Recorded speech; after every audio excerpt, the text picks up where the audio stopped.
جناب محسن داور صاحب. بہت شکریہ جناب اسپیکر.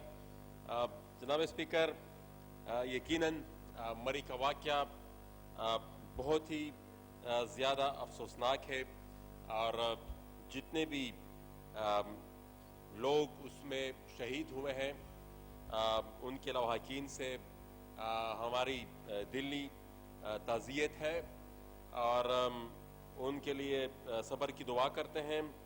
اور میں جناب اسپیکر یہ کہوں گا کہ یہ جو مری کا واقعہ ہے یہ تقریباً گھنٹہ ڈیڑھ گھنٹہ پاکستان کی کیپٹل سے، وہ اسلام آباد سے گھنٹہ ڈیڑھ گھنٹے کے فاصلے پر ہے. تو اس کے لیے جتنے بھی جسٹیفیکیشنز نکالنے کی اگر کوشش کی جائے تو میرے خیال میں اس کو کوئی جسٹیفائی کر نہیں سکتا. اور یہ کچھ تھوڑی بہت بھی غفلت نہیں ہے، میں تو اس کو اسٹیٹ کولیپس کہوں گا کہ اگر اسلام آباد میں یہ ہماری صورتحال ہے تو امیجن کہ دور دراز علاقوں میں کیا صورتحال ہوگی.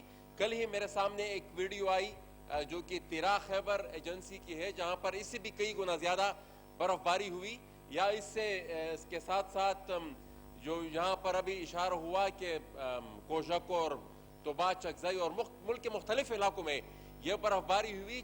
جو علاقے ایکسیسیبل نہیں ہے وہاں پر کیا صورتحال ہوگی ان کا تو پھر اللہ ہی حافظ ہے.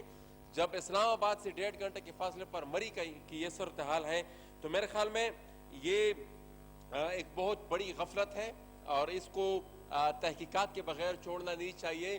اور یہاں پر اب مختلف قسم کے بیانات آ رہے ہیں، لیکن 5 جنوری کو این ڈی ایم اے کی بھی ایک ٹویٹ جو کہ ان کے ٹائم لائن پر ابھی بھی پڑی ہے، اور وہ یہ کہہ رہے ہیں کہ حالات مکمل طور پر کنٹرول میں ہیں اور ہم پی ڈی ایم ایس کے ساتھ رابطے میں ہیں. تو یہ بھی بتایا جائے کہ پی ڈی ایم اے کی غفلت تھی، این ڈی ایم اے کی غفلت تھی، یہ ریسپانسبلٹی ضرور پھر فکس ہونی چاہیے. اور پھر اس کے بعد جب سٹیٹمنٹس آتے ہیں تو ہمارے وزیر اعظم صاحب ایز یوزول پھر وکٹمز کو ہی بلیم کرتے ہیں کہ وہ انہوں نے پہلے موسم کا حال نہیں دیکھا. جب وفاقی وزیر خود کہہ رہے ہیں کہ بھئی آپ آئے 1 لاکھ گاڑیاں وہاں پر داخل ہو چکی ہیں، جب این ڈی ایم اے کہہ رہی ہے کہ وہاں پر حالات نارمل ہے، تو اس سے زیادہ پھر عام عوام کہاں کی سوچیں. ساتھ ہی ساتھ پھر اس کے بعد جو اس طرح کے سٹیٹمنٹس آتے ہیں ہمارے انٹیریئر منسٹر کی طرف سے کہ وہ بالکل زخموں پر نمک پاشی کے برابر ہوتے ہیں، کہ وہ کہتے ہیں کہ پختونخوا سے لوگ زیادہ آئے ہیں اس لیے یہ مسئلہ میرے خیال میں انہوں نے بھی قسم کھائی ہے کہ میں نے کبھی زندگی میں ڈنگ کی بات کرنی ہی نہیں ہے. تو یہ بہت انتہائی نامناسب قسم کے سٹیٹمنٹس ہیں جو شیخ رشید کی طرف سے آیا، یہ بجائے اس کے کہ وہ رسپانسبلٹی فکس کرتے ہیں. ساتھ ہی ساتھ جتنے بھی محکمے ہیں جناب اسپیکر، جتنے بھی محکمے میں ہیں رسپانسبلٹی سب پر آتی ہے. اب ہوا یہ کہ جب واقعہ ہوا پھر ایک دن بعد جب سب کچھ کلیئر ہونے لگا، ہر کوئی آ گیا وہاں پر بیلچے اٹھا کر فوٹو سیشن لینے. حالانکہ اسی کے ساتھ ایک دیوار ہے، دیوار کے اوپر کانٹا تار لگی ہوئی ہے، اور ساتھ ہی ساتھ جگہ جگہ بورڈ بھی لگے ہوئے ہیں کہ اندر گھسنے کی کوشش نہ کرے ورنہ گولی مار دی جائے گی. تو وہاں پر جو فوجی کیمپس ہیں ان سے بھی یہ پوچھ گچھ ضرور ہونی چاہیے کہ ایک وہاں پر اس ٹن میں لوگوں کو مرتا دیکھ کر آپ لوگ نے ان کی مدد کیوں نہیں کی. آخری بات جناب اسپیکر، میں بالکل اتفاق کرتا ہوں کہ یہ جو بالکل قدرتی آفت ہے، ہم سے زیادہ اس دکھ در کو کوئی نہیں سمجھ سکتا، کیونکہ پچھلے کئی سال سے ہم دہشت گردی کے نام کی ایک آفت ہے اس کا سامنا کر رہے ہیں، اور یہاں پر کوئی پریشانی حال ہی نہیں ہے.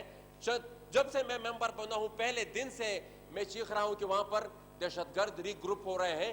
چند دن پہلے ہمارے ایک ساتھی پیپلز پارٹی جنوبی وزیرستان کے جنرل سیکرٹری سردار نشید کو طالبان نے قتل کیا. اس کی ابھی تک نہ کوئی تحقیقات ہوئی، نہ ان کے قاتلوں کو کوئی گرفتار کر سکتا ہے.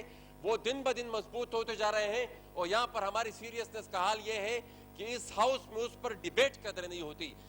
چونکہ میرے خیال میں اس کی شاید وجہ یہ ہو کہ ہم سفر کر رہے ہیں یا بلوچستان کے عوام اس سے سفر ہو رہے ہیں، اور ہم تو میرے خیال میں اس ملک کے دوسرے یا تیسرے درجے کے شہری ہیں. اس وجہ سے مین سٹریم جو پاکستان ہے وہ اس ایشو کو کوئی ایشو کنسیڈر ہی نہیں کر رہا. لیکن جب یہ آئیں گے ایک پہنچ جائیں گے پچھلی لاسٹ ٹائم کی طرح مرگلہ کی پہاڑیوں تک پہنچ جائیں گے، تو میرے خیال میں شاید اس دفعہ پھر آپ کو اس بیماری سے ریکوری کا پھر شاید اس دفعہ پھر ٹائم بھی نہ ملے اگر وقت پر اس کے کے لیے کوئی صف بندی نہ کی گئی. بہت شکریہ. بہت شکریہ جی.